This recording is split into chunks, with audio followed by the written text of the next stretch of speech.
Bonjour à tous, bienvenue sur la chaîne Parcours vers la lumière.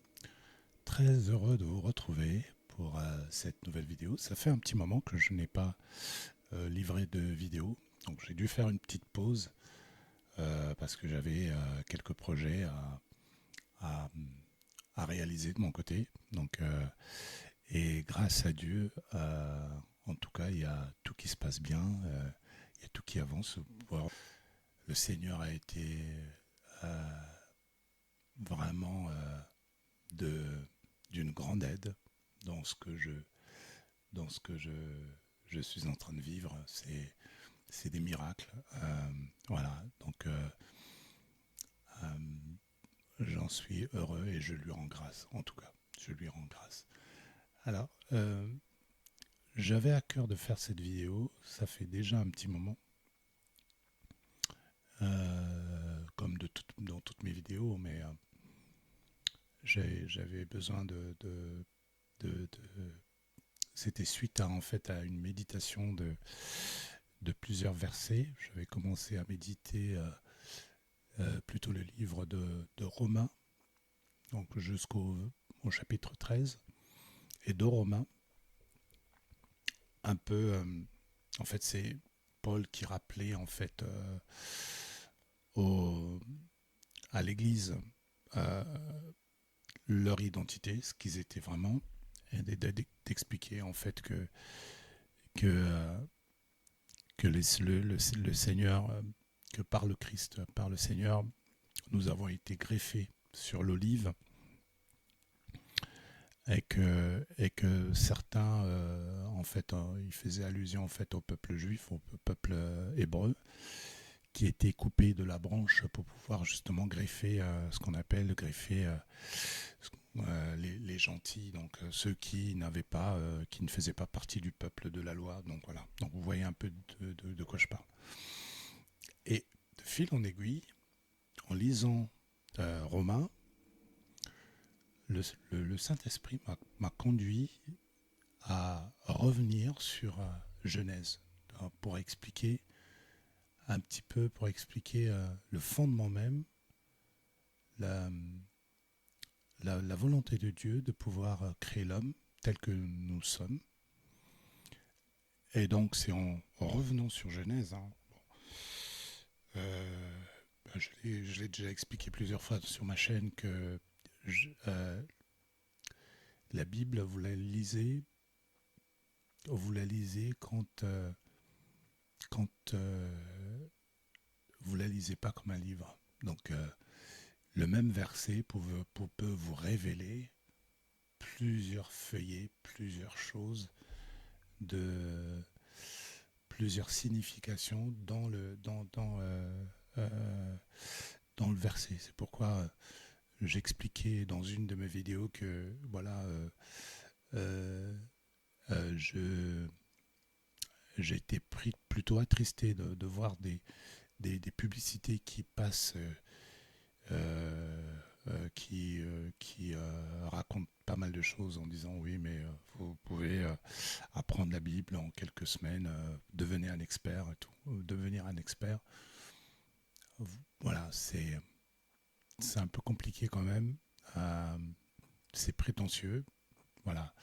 Donc parce que le livre, la Bible,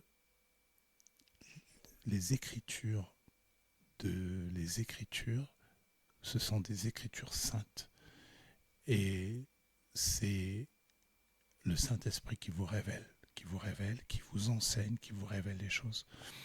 Donc voilà, il est difficile quand même de dire, par les prétentieux, de dire que l'homme sans l'Esprit de Dieu peut comprendre toute sa révélation. Bon, voilà.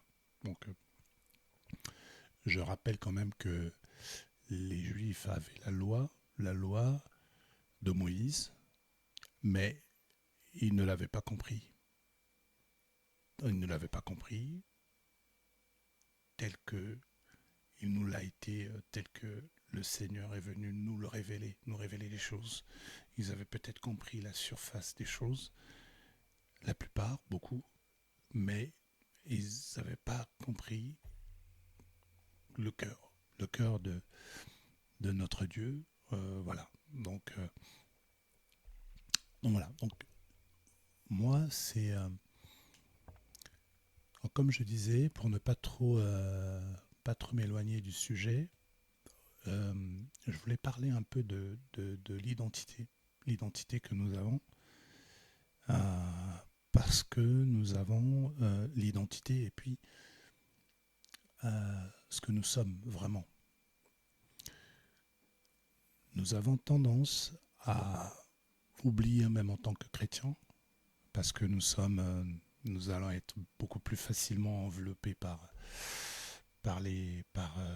tous les désirs du monde, tout ce qui se passe, etc.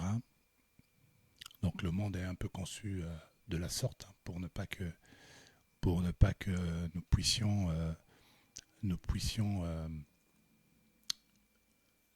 nous interroger sur ce que nous sommes.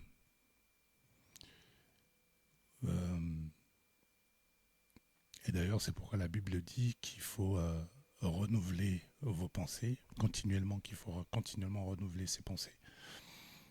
Nous ne sommes pas des êtres qui sont des êtres faits de chair et de sang. Nous avons, donc selon la Bible, selon les Écritures, j'avais fait même une vidéo là-dessus, on pourrait expliquer que nous sommes conçus d'une manière avec donc le corps que nous avons, physique, qui communique avec l'extérieur.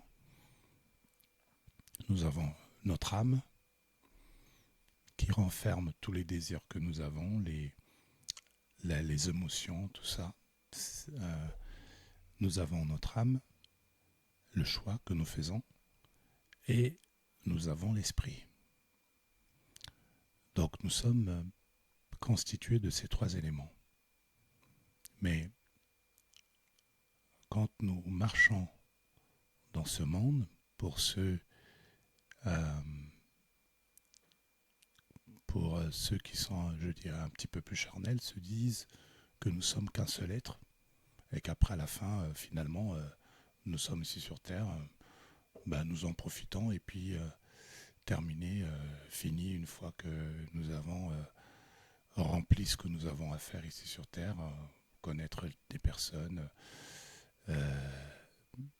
s'amuser, faire la fête, et puis connaître les détresses, etc. Et puis terminer. Alors, moi, quand j'ai commencé à lire ces différents versets, donc j'ai lu le Romains 13 et j'ai commencé à relire Genèse, je me suis rendu compte d'une chose, c'est que le Seigneur, ok, tout le monde est... la Bible nous l'indique, le Seigneur est venu pour nous délivrer du péché et puis pour nous donner la vie, pour nous redonner la vie, pour nous libérer pour nous ramener en fait à la connaissance de la vérité, et simplement de nous ramener à ce statut d'enfant de Dieu et de marcher vraiment selon l'esprit. Donc en fait, le Seigneur, non seulement qui venait racheter nos péchés, mais la révélation, c'était aussi de comprendre ce que nous sommes. Nous sommes, et que sans la lumière, nous ne pouvons pas vivre, et qu'en dehors de la lumière, nous sommes dans les ténèbres, donc nous mourrons.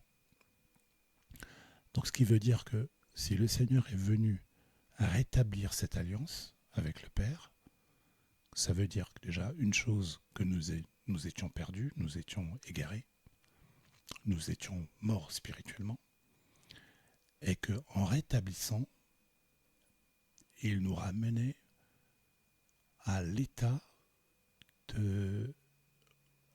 d'homme que Dieu voulait que nous soyons au commencement. Vous voyez, si vous relisez Genèse, que vous essayez de méditer sur les paroles. Par exemple, là, je prends Genèse. Alors, dans le premier chapitre de Genèse,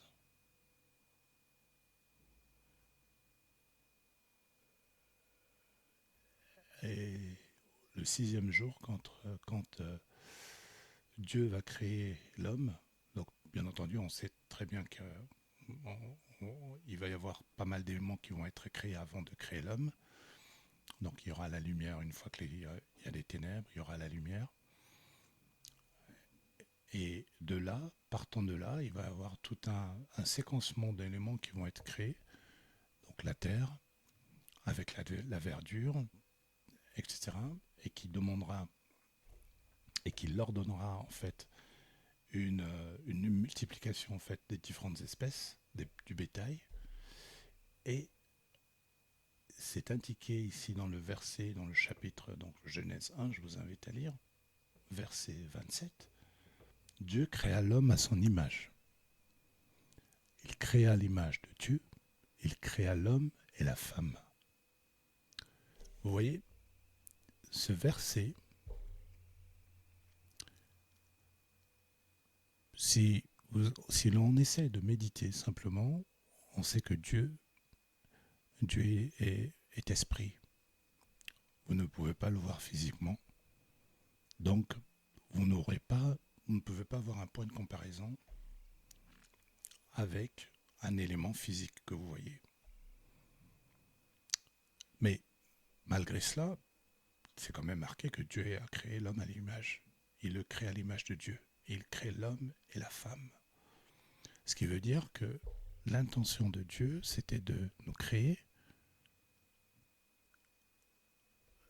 avec la même image spirituelle que lui. Donc ça veut dire que quelque part, l'homme est déjà spirituel. Donc ça, c'est une évidence. Si on en déduit, déjà c'est ça. Donc un chrétien déjà qui croit à la Bible, qui croit aux Écritures, déjà uniquement sur ce verset, on ne peut pas se dire qu'on croit à toute la partie d'évolution que nous font croire tous les scientifiques. Voilà. Bon, je ne vais pas rentrer dans ce type de débat, mais voilà, juste pour comprendre. Et il dit que Dieu les bénit. Donc si je poursuis sur le verset 28, Dieu les bénit et Dieu leur dit « Soyez féconds, multipliez, remplissez la terre et l'assujettissez et dominez sur les poissons de la mer, sur les oiseaux du ciel et sur tout animal qui se meut sur la terre. » Non seulement que Dieu va pouvoir créer l'homme à son image, l'image spirituelle, donc on connaît les caractéristiques, ce qui caractérise notre Dieu. Déjà, notre Dieu a créé l'univers, toutes choses, avec la parole qui renferme la vie, la lumière.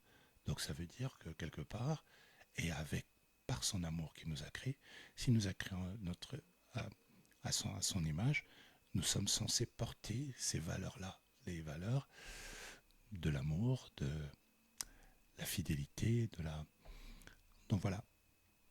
Donc on a ça, et ensuite il dit quand même, soyez féconds, multipliez-vous. Donc ça veut dire que là, Dieu avait commencé à mettre, non seulement qu'il le crée, mais il a commencé à le bénir de toutes choses, multiplier. Ce qui se multiplie, c'est ce qui est favorisé, c'est ce qui est rempli de bénédictions en fin de compte. Et puis remplissez-la, la terre, et l'assujettissez. L'assujettissez, là, cette phrase fait référence à de la domination, à de l'autorité que Dieu nous a donnée. L'autorité sur toute chose. Et donc on se rappelle que le Seigneur, quand il est arrivé, il soignait, il guérissait les malades. Il guérissait les malades avec autorité, il enseignait avec autorité, puisque c'était l'exemple que nous devions suivre. mais chasser aussi les mauvais esprits avec autorité. Donc c'était une autorité, c'était un peu le reflet de ce que nous devons être. Et c'était le reflet de ce que Dieu voulait que ses enfants, l'homme, tel qu'il avait créé, soit et puisse revêtir cet homme céleste, Dante. En quelque sorte, le Seigneur nous a donné nous a donné le reflet. Je ne sais pas si je suis clair dans ce que je dis, mais voilà. Donc, il y a ça. Et donc, si vous essayez de comprendre, vous relisez le Genèse nous redonne les différents éléments, les différents ingrédients qui constituent l'être que Dieu voulait en fait, avec qui il voulait communier. Donc c'était pas un homme terrestre avec ses désirs, c'était pas l'homme. En fait, l'homme dont il parlait ici, c'était vraiment l'homme céleste. Et, donc ça, si vous méditez un peu, ça vous redonne ceci.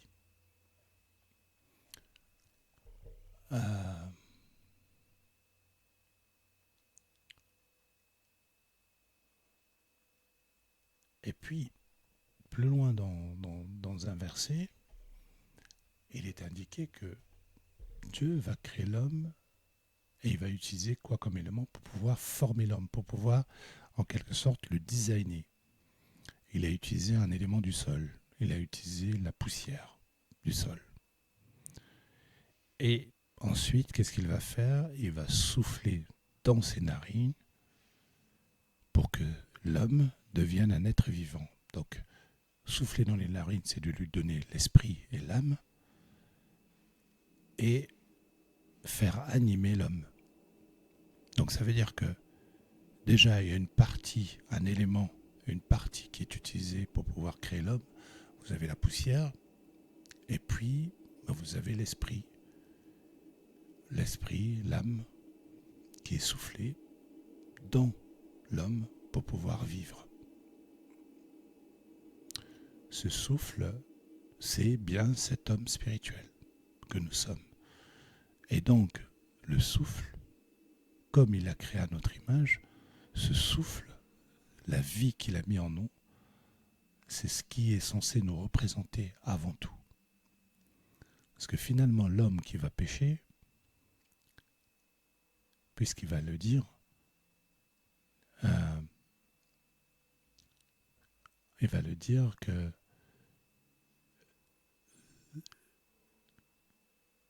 l'homme n'est que poussière. Au bout d'un moment, quand il va transgresser la loi, qui va finir par Ève, qui va finir par manger la pomme, manger plutôt le fruit de la connaissance du bien et du mal, et finalement l'homme qui va suivre et qui va aussi en manger.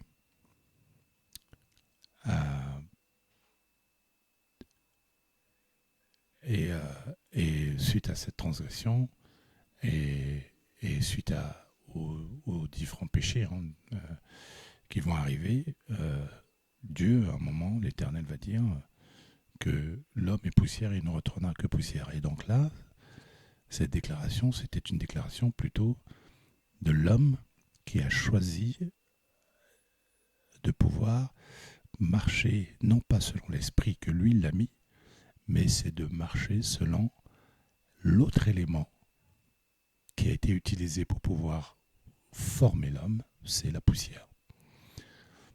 Et donc il retourne la poussière. Il ne parlait pas de l'homme, nous, mais il parlait de cet homme qui est poussière, dépourvu d'esprit.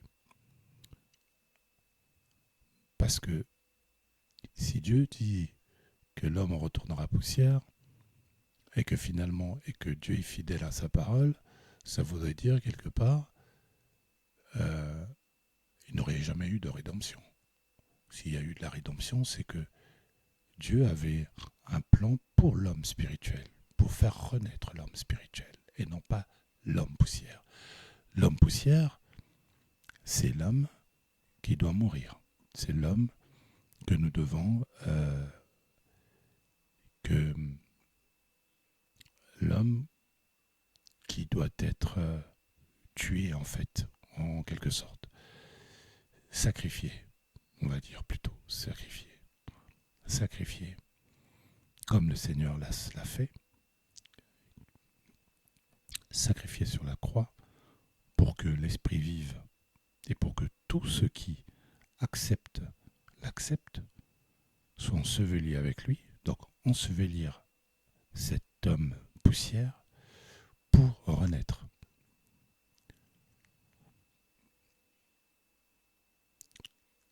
Au départ, quand Dieu avait formé l'homme, si vous lisez bien Genèse, tout était bon, tout ce qu'il avait créé. Ce n'est pas pour le but de pouvoir ensuite faire en sorte que l'homme meure. Donc ça veut dire que au départ, la grâce de Dieu, cet amour qui a permis à Dieu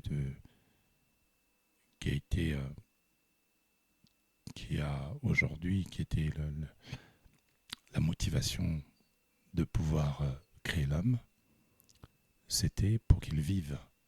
C'était pas pour qu'il meure. La mort est arrivée suite à la transgression de la loi, suite au péché. Au péché qui est entré dans l'homme et qui a fini par le condamner et finir à amener la mort. Mais ce n'était pas le but de notre Dieu. Le but de notre Dieu, c'était de créer un être vivant qui vive. Et donc, ça voudrait dire que si le but était que l'homme vive, cela voudrait dire que cet homme poussière, cet homme charnel, ne devait pas exister et que le corps devait être sain également et il devait être simplement animé par l'esprit. C'est ça, animé uniquement par l'esprit. C'est pourquoi Paul rappelait souvent à ses frères, aux frères, de pouvoir marcher selon l'esprit. C'est ça, le marcher selon l'esprit. Marcher selon l'esprit. Donc ça veut dire que quand il y a commencé à voir le péché, c'est en quelque sorte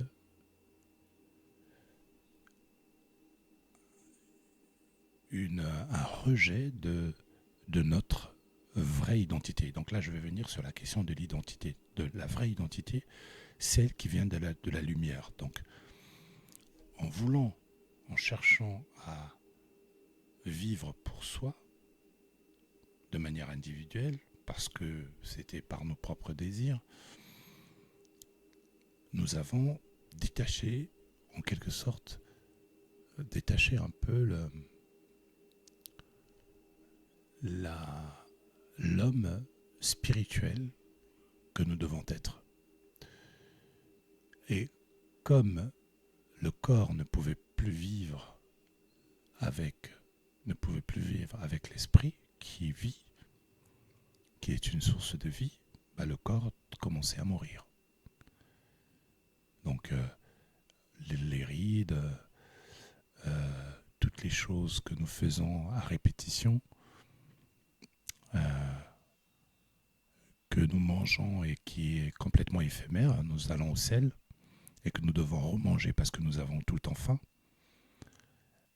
Toutes ces choses qui s'arrêtent avec le temps, mais qui doivent être renouvelées, c'est en quelque sorte un peu une malédiction, si vous voulez, et du coup qui nous rappelle que nous sommes que nous vivons pour des choses qui sont éphémères et qui ne durent pas et qui vont mourir.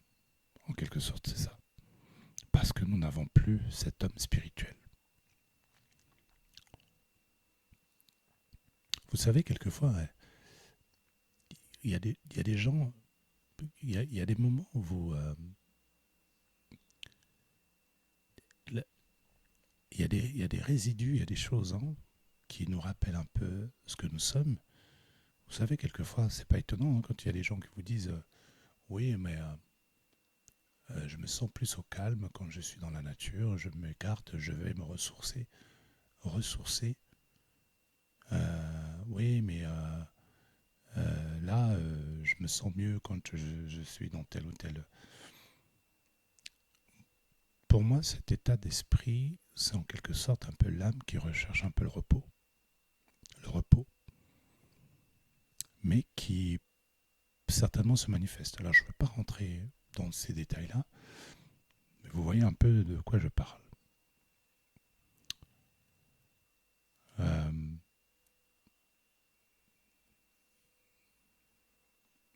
Et la recherche du repos, c'est aussi la recherche un peu de son créateur, en quelque sorte.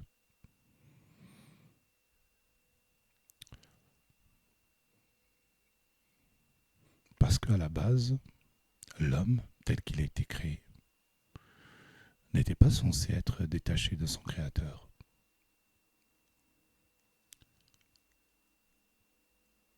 Il n'était pas censé se détacher de son créateur.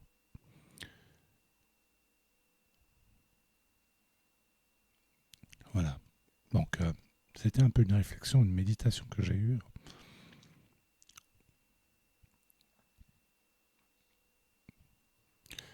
Voilà, donc le péché, c'est une condamnation quelque part, donc qui est entrée par Ève, et puis Adam aussi a été finalement responsable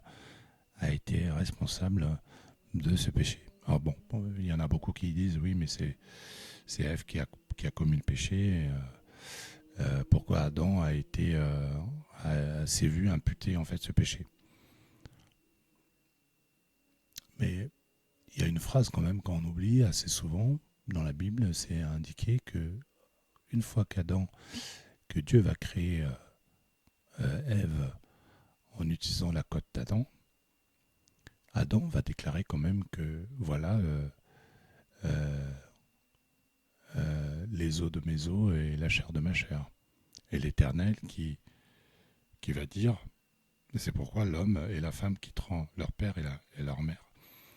Et leur mère pour ne former qu'une chair. Je paraphrase former qu'une seule chair. Mais en fait, par ce principe-là, l'homme et la femme étaient déclarés comme étant une seule et même chair. Donc, la responsabilité incombait aussi sur Adam, sur ce que devait faire Ève, enfin, sur le péché qu'avait commis Ève.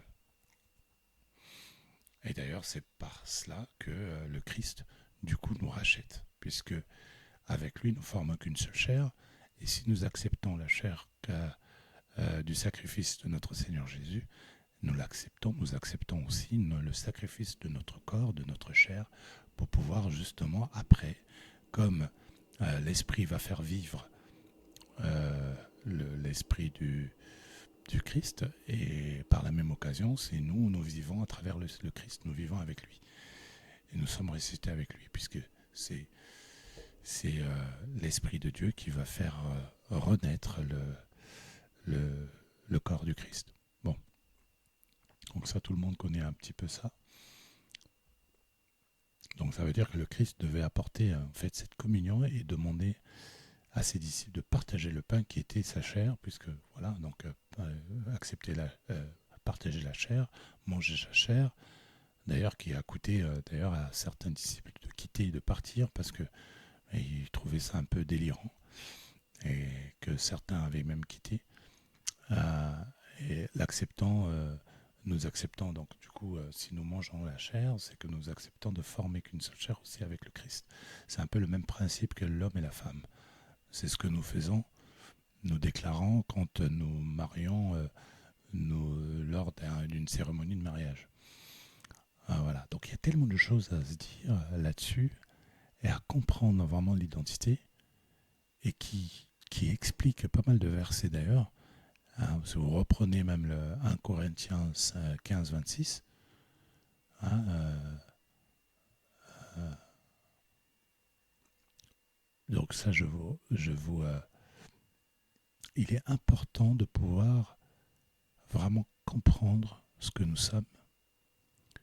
Et plus nous comprenons ce que nous sommes, plus nous nous rapprochons de notre Dieu. Et plus nous comprenons pourquoi Dieu nous a créés et pourquoi nous devons aimer les uns les autres pour que Dieu accepte nos sacrifices. Nous ne pouvons pas plaire à Dieu sans la foi, bien sûr, mais nous ne pouvons pas le plaire si nous détestons les autres. Parce que Dieu nous a créés tous par amour, à sacrifier pour tous le Seigneur. Et c'est en nous formant de la même manière que... Voilà, donc c'est un peu ça. C'est condamner les autres, c'est se condamner soi-même. C'est se condamner soi-même. Voilà. Voilà, donc moi je voulais passer ce message-là et il y a tellement de choses à dire que je m'arrête là pour aujourd'hui. Donc, méditer vraiment sur son identité, qui nous sommes. Nous sommes censés être des hommes, des êtres de lumière. Tout ce qui est ténébreux, la haine, la malice, la ruse, la jalousie, les envies, le vol, tuer les autres. Mais en fait, c'est se condamner soi-même et de ne pas comprendre ce que nous sommes, concrètement. Ce que nous sommes. Dieu nous a tous créés avec la lumière, par amour, et voulait créer une famille. Une famille. C'était une famille. C'est pour ça d'ailleurs, quand il y a quelqu'un reçoit un bon geste, quelqu'un reçoit une bonne intention, c'est toujours quelque chose qui fait du bien. C'est ce que nous sommes, au fond de nous. C'est ce que nous sommes. Le mal n'a jamais fait du bien à quelqu'un. Mais ça, nous le savons, nous le ressentons. Nous savons ce qui est bien. Quand vous allez dans la rue, vous trouvez quelqu'un qui n'a pas mangé pendant des jours, vous lui donnez à manger, mais forcément, la personne va se sentir bien. Vous savez, une fois, je suis allé dans un supermarché. Il y avait un monsieur qui avait un caddie. Il marchait, il titubait, il n'était pas très stable avec ses jambes. Et il était juste derrière moi, il attendait. Moi je me retourne, je le vois, il tenait à peine sur ses jambes. Je lui demande de passer devant moi. Il m'a remercié. Il m'a tellement remercié que moi j'étais même étonné. C'est-à-dire qu'il dit merci. Il a même dit à la caissière, oui mais c'est très rare de voir en fait quelqu'un me laisser passer, me m'apporter en fait de l'attention comme ça et tout. Mais j'étais même gêné, je vous le dis, j'étais même gêné d'entendre ça. Le monde ne réalise pas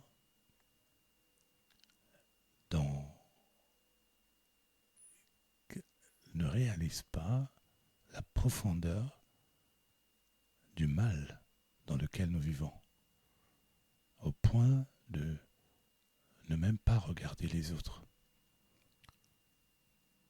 C'est terrible parce que